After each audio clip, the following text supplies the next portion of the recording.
биз мурун канча жыл мурун жазгамда ушу базарга депчи. Мисалы биз базарда иштебейбиз.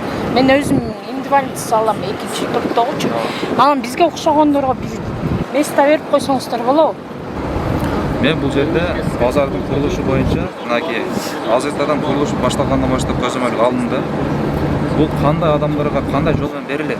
Аны да көзөмөлгө алабыз. Бул жерде сиз айткандай колунда бар акчасы барларга берилбейт. Бул жерде только карапайым мынакей балыктар сиздерге окшогон мынакей жарандарга гана берилет. Эски базарга барсаң бүт жолдун баардыгы стихийный торговля болуп кеткен. Басайын десең место жок. Айдайын десең бир место жок машиналарга да.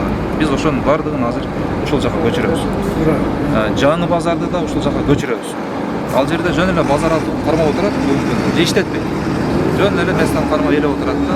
Ошонун баардыгын биз азыр жалпы алыс тургундар чакырабыз. Ушул заманбап курулган базарлардан ошондо шарт түзүп беребиз. Бул жерде жайын ысы жумуш болот.